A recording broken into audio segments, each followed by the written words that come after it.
Cuando estés frente a Dios. El juicio final es el momento en que Dios juzgará absolutamente a toda la humanidad. Nadie quedará fuera, ricos, pobres, religiosos, personas que no creen en Dios, líderes, personas consideradas buenas, criminales, creyentes y no creyentes. Según la Biblia, llegará un día en que toda persona comparecerá delante de Dios para rendir cuentas de su vida. Pero para entender correctamente ese juicio, primero hay que comprender cómo funciona la salvación y por qué Jesucristo ocupa el centro de todo el proceso. La Biblia enseña que Dios es completamente santo, es decir, totalmente puro, perfecto y sin ningún mal. En él no existe pecado, corrupción, mentira, injusticia ni maldad. Su estándar es perfección absoluta. El problema es que toda la humanidad ha pecado. No importa cuánto bien haga una persona, todos han fallado delante de Dios en pensamientos, palabras, acciones e intenciones. Pecar no significa solamente matar o robar. También incluye orgullo, odio, mentira, adulterio, inmoralidad, egoísmo, idolatría, hipocresía, rencor, injusticia y rebeldía contra Dios. Incluso cosas que parecen pequeñas para los hombres pueden ser pecado delante de Dios. Por esa razón, ningún ser humano puede salvarse por sí mismo. Nadie puede presentarse delante de Dios diciendo, merezco entrar al cielo porque hice más cosas buenas que malas. La Biblia enseña que el pecado separa al ser humano de Dios y que la consecuencia final del pecado es muerte espiritual, condenación y separación eterna de Dios. Aquí es donde entra Jesucristo. Dios envió a Jesucristo al mundo para hacer lo que el ser humano jamás pudo hacer, vivir una vida completamente perfecta y sin pecado. Jesús obedeció perfectamente la voluntad de Dios en todo. Luego murió en la cruz ocupando el lugar que le correspondía al pecador. Jesucristo recibió el castigo que nosotros merecíamos, y a cambio, nos ofrece la justicia que solo Él posee. Este es el regalo de la gracia. Dios trata a Jesús como si hubiera cometido nuestros pecados, para poder tratarnos a nosotros como si hubiéramos vivido la vida perfecta de Cristo. Por lo tanto, estar frente a Dios en el juicio final no dependerá de nuestra propia bondad, sino de nuestra relación con el abogado, Jesucristo. La Biblia dice que, ahora, pues, ninguna condenación hay para los que están en Cristo Jesús. Romanos 8:1. La salvación no se gana por esfuerzo, sino que se recibe por fe, reconociendo nuestra necesidad de perdón y aceptando el sacrificio de Jesús como el único camino de regreso al Padre. Al final, la pregunta no será cuántas obras buenas acumulamos, sino, ¿qué hicimos con Jesucristo? Quien lo tiene a Él, tiene la vida eterna. Quien lo rechaza, decide enfrentar ese juicio basado en su propia perfección, un estándar que nadie puede alcanzar. Eso significa que el castigo que debía caer sobre la humanidad cayó sobre Él.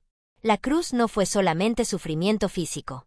Según la Biblia, allí ocurrió un intercambio espiritual delante de Dios. Jesucristo recibió el castigo del pecado.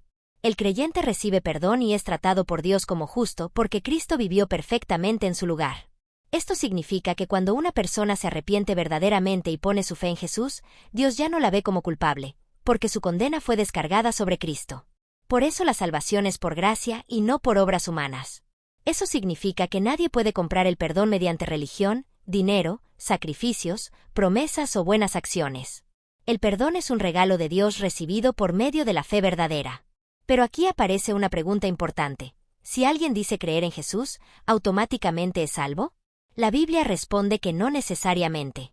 Jesús explicó que existirán muchas personas religiosas que creerán estar salvadas, pero nunca tuvieron una relación verdadera con Dios.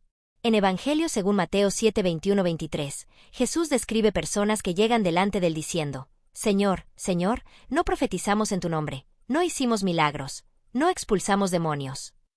Es decir, eran personas religiosas, activas y aparentemente espirituales. Pero Jesús responde algo terrible, nunca os conocí, apartaos de mí, hacedores de maldad. Esto significa que alguien puede parecer creyente por fuera y aún así no pertenecer realmente a Dios. ¿Por qué? Porque la verdadera fe no es solamente hablar de Dios o asistir a una iglesia. La verdadera fe significa confiar realmente en Jesús, entregarle la vida y depender de Él para el perdón.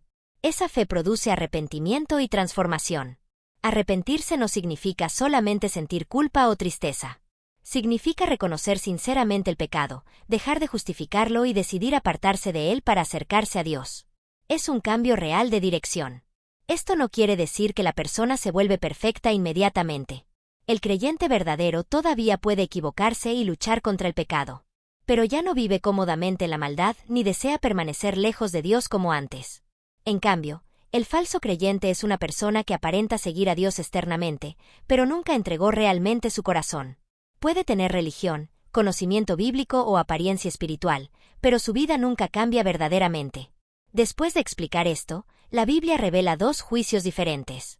El juicio de los incrédulos. El gran trono blanco. Este juicio aparece en Apocalipsis 20:11-15. El gran trono blanco es el juicio final donde Dios juzga a quienes murieron sin haber sido perdonados por Cristo. Aquí comparecen todos los muertos que rechazaron a Dios. Rechazar a Dios no significa solamente decir yo no creo en Él. También incluye vivir ignorándolo, amar el pecado más que a Dios, rechazar el arrepentimiento o querer vivir independientemente de su voluntad. Juan describe un gran trono blanco y a Dios sentado en él. La escena es absolutamente solemne. Nadie puede escapar. No existe excusa, engaño ni defensa humana capaz de ocultar la verdad. Todo queda descubierto delante de Dios. Entonces se abren los libros.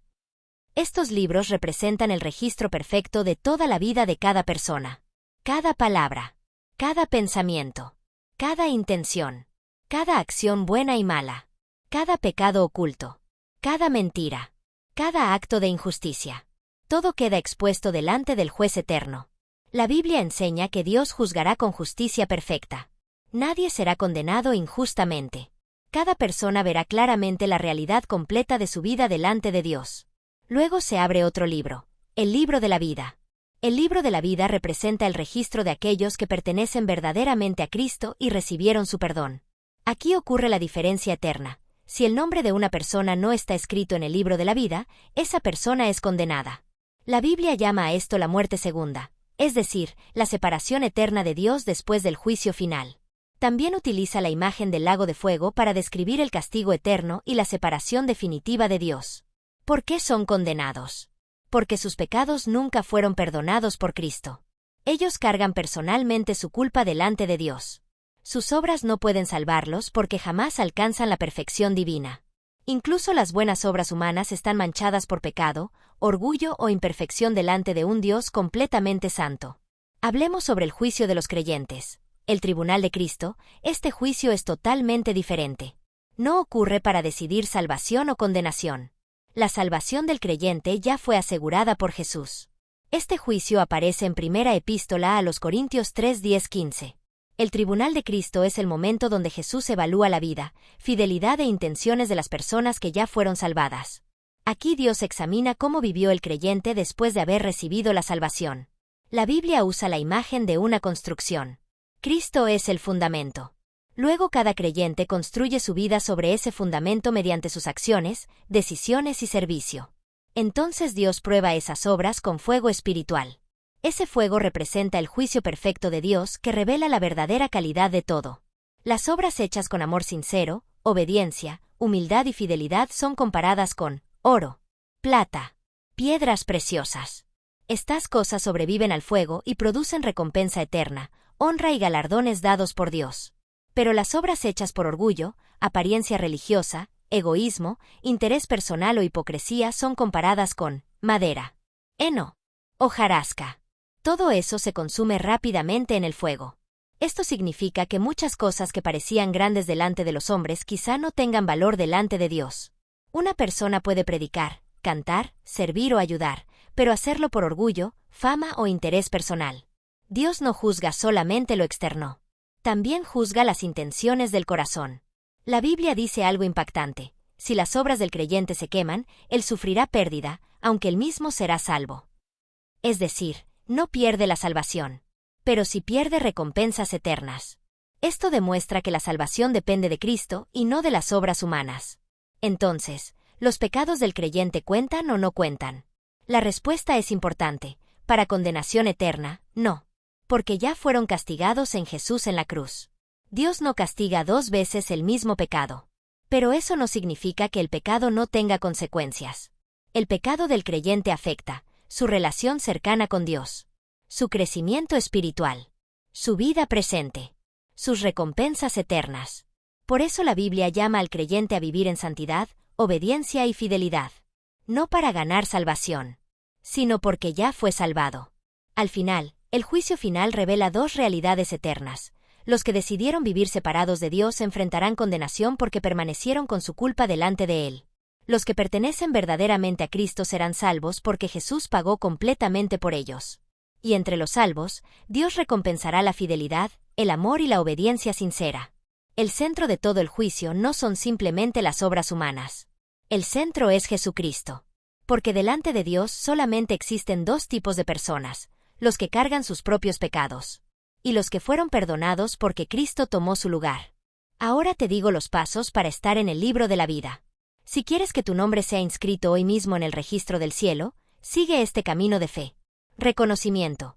Admite ante Dios que eres pecador y que necesitas su perdón. Reconoce y acepta de que no puedes salvarte solo. Arrepentimiento. No es solo sentir culpa, es decidir cambiar de dirección. Es decirle a Dios, ya no quiero vivir a mi manera, ahora quiero vivir a la tuya. Fe y confesión. Cree de corazón que Jesús resucitó y tiene poder para salvarte. Declara con tu boca que Él es, desde hoy, el dueño y Señor de tu vida. ¿Cómo actúa un hijo de Dios? Las obras no son la causa de tu salvación, son la consecuencia. Actuamos como hijos porque nuestra naturaleza ha cambiado. Un hijo de Dios se reconoce por detalles claros. Busca hablar con su Padre, oración, y escucharlo, Biblia. Refleja amor, paciencia y generosidad incluso cuando es difícil.